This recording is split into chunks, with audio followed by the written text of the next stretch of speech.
Students, good morning. आज आप पढ़ेंगे वेव ऑप्टिक्स यानी तरंग प्रकाशी। तरंग प्रकाशी देखिए, एक साइंटिस्ट हमारे हुए थे हाइगेंस। उन्होंने बताया था कि जो लाइट है वो तरंग की तरह बिहेव करती है, तरंग की तरह यानी mechanical wave. Light react to in term of wave, mechanical wave, in term of mechanical wave.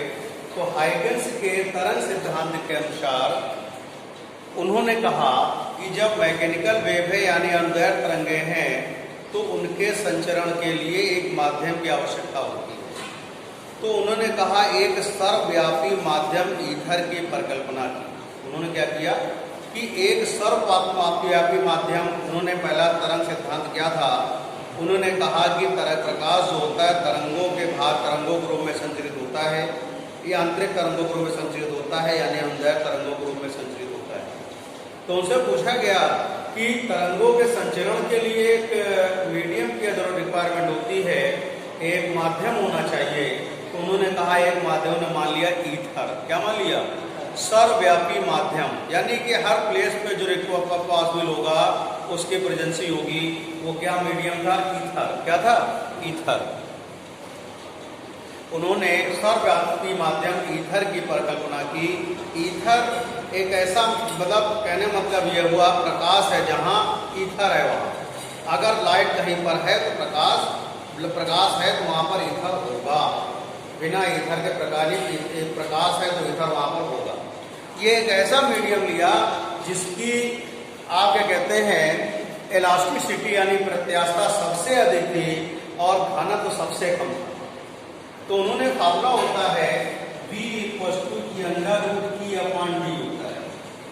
इन्होंने कहा ये ईथर एक ऐसा माध्यम है, ऐसा मीडियम है जिसकी इलास्टिसिटी यानी प्रत्यास्थता सर्वाधिक और गेजिस सबसे कम होती है, मिनिमम सबसे ज्यादा कम होती है।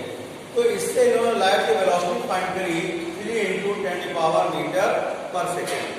According to Huygens wave theory, light react in term of wave in mechanical wave. For expansion, he assumed a medium known as ether. Everywhere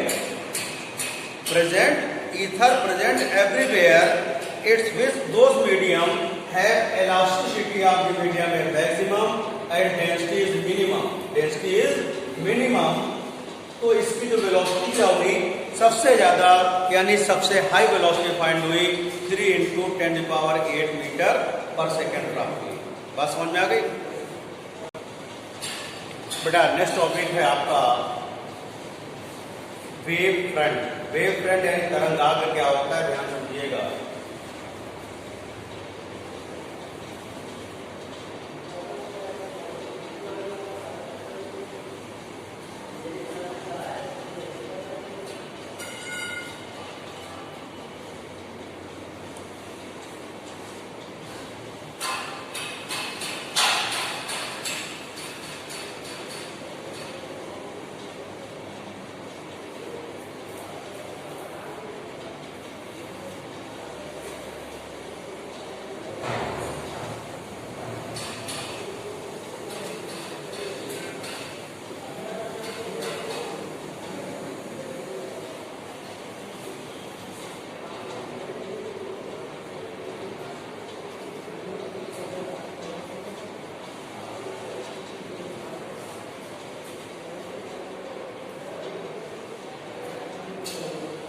देखिए, तरंगाग्र क्या होता है? तरंग संचरण की दिशा के लंबवत खींचा गया वो तल जिस पर स्थित प्रत्येक कण समान कला में कंपन करता है। तरंगाग्र समझ में क्या होता है? तरंग संचरण की दिशा के लंबवत खींचा गया वो तल जिस पर स्थित प्रत्येक कण समान कला में कंपन करता है, उसे क्या कहते हैं? तरंगाग्र कहते हैं। क्या कहते हैं? तरंगाग्र कहते हैं। A plane expressed perpendicular the expression of the wave, direction of the wave at which plane every particle vibrate in same phase known as a wave front. तरंगाग्र क्या होता है? तरंग संचरण की दिशा दिशा के लंबवत खींचा गया वो तल जिस पर स्थित प्रत्येक कण समान कला में कंपन करता है तरंगाग्र कहलाता है। A plane stretches perpendicular the expression of the direction of the wave at which plane every particle vibrate in same phase. This plane known as a wavefront. Here three types of wavefront. तरंगाग्र तीन प्रकार का होता है। एक समतल तरंगाग्र, दूसरा होता है गोलीय तरंगाग्र और तीसरा होता है बेलनाकार तरंगाग्र। तीन प्रकार का होता है। पहला होता है समतल तरंगाग्र, दूसरा होता है गोलीय तरंगाग्र और तीसरा होता है बेलनाकार तरंगाग्र। यह three types of wavefront: plane wavefront, spherical wavefront and cylindrical wavefront. आपका देखिएगा, जब आपका सोर्स कैसा होता है, जब सोर्स आपका एक प्लेन क्रम में होता है तो उससे जो वेवफ्रंट फाइंड होगा वो कैसा होगा? प्लेन वेवफ्रंट होगा। जब आपका सोर्स पॉइंट के क्रम में होगा तो उसमें क्या होगा? आपको जो फाइंड होगा स्फेरिकल होगा। और आपका जब लीनियर में होगा सोर्स तो वहां पे क्या होगा? सिलेंड्रिकल फाइंड होगा।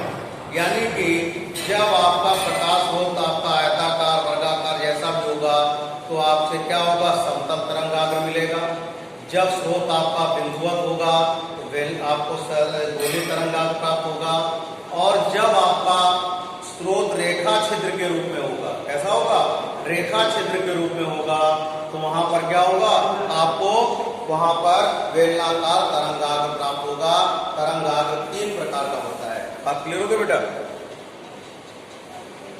बेटा आप देखेंगे हाइगेंस के द्वितीयक तरंगों का सिद्धांत। हाइगेंस के द्वितीयक तरंगों का सिद्धांत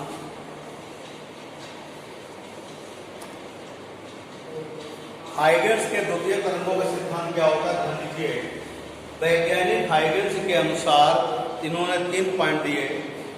इसे हाइगेंस द्वितीयक तरंगों का सिद्धांत कहते हैं, यानी Huygens principal of secondary wavelets, यानी हाइगेंस द्वितीयक तरंगों का सिद्धांत। पहला पॉइंट था तरंग संचरण की दिशा के लंबवत खींचा गया प्रत्येक तल जिस पर प्रत्येक का तरंग संचरण की दिशा के लंबवत खींचा गया तल जिस पर प्रत्येक कण समान कला में कंपन करते हैं उसे तरंगाग्र कहते हैं। तरंग संचरण की दिशा के लंबवत खींचा गया वो तल जिस पर स्थित प्रत्येक कण समान कला में कंपन करते हैं उसे तरंगाग्र कहते हैं। नंबर 2, तरंगाग्र पर स्थित प्रत्येक कण एक नए तरंग स्रोत का कार्य करता है, जिसे एक नए तरंग स्रोत का कार्य करता है जिसे द्वितीयक तरंग स्रोत कहते हैं और इससे उत्पन्न तरंगों को द्वितीयक तरंगे कहते हैं। क्या कहते हैं? द्वितीयक तरंगे। तरंगाग्र पर स्थित प्रत्येक कण समान कला में कंपन। देखिए पहला पॉइंट था तरंग संचरण की दिशा के लंबवत खींचा गया वो तल जिस पर स्थित प्रत्येक कण समान कला में कंपन करता है उसे हम क्या कहते हैं? तरंगाग्र कहते हैं। नंबर 2, तरंगाग्र पर स्थित प्रत्येक कण एक नए तरंग स्रोत का कार्य करता है जिससे उत्पन्न तरंगों को आप द्वितीयक तरंगे कहते हैं। नंबर 3, एक तरंगाग्र ये है, ये स्रोत है, एक तरंगाग्र ये है, ये भी एक तरंगाग्र है बेटा। ये आपने पॉइंट मान लिए, पार्टिकल्स हैं।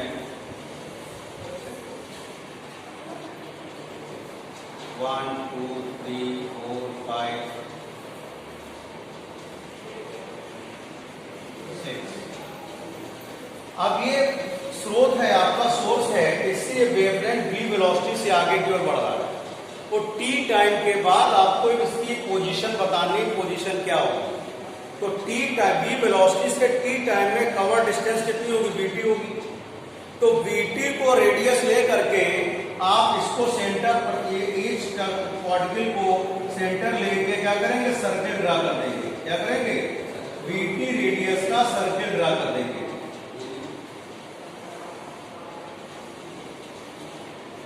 और इसके एनवेलप खींचेंगे, यानी इसे इनवेलप बोलते हैं। क्या बोलते हैं? इनवेलप।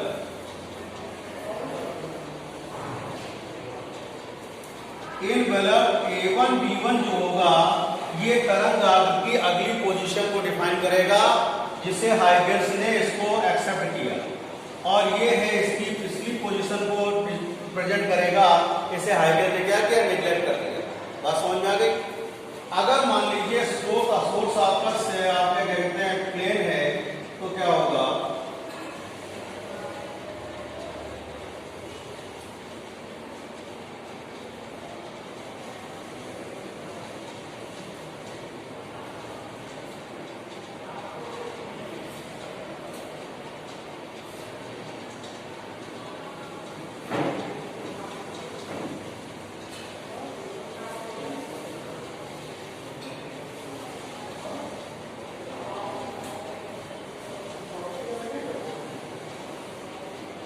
देखिए हाइगन्स वैज्ञानिक हाइगन्स से तरंगों के एक तरंग का सिद्धांत इसे द्वितीयक तरंगों सिद्धांत कहते हैं।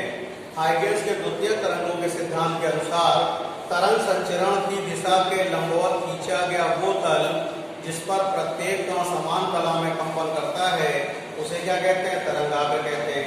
नंबर 2, तरंगाग्र पर स्थित प्रत्येक कण एक नए तरंग स्रोत का कार्य करता है और जिससे उत्पन्न तरंगों को द्वितीयक तरंगे कहते हैं, उसे द्वितीयक तरंग स्रोत कहते हैं। और मान लीजिए कोई तरंगाग्र है, ये v वेलोसिटी से यानी v वेग से आगे बढ़ रहा है किसी माध्यम में, और t समय बाद उसकी पोजीशन आपको स्थिति पता करनी है, तो vt रेडियस t टाइम पे v वेलोसिटी से डिस्टेंस कितनी कवर करेगा, vt।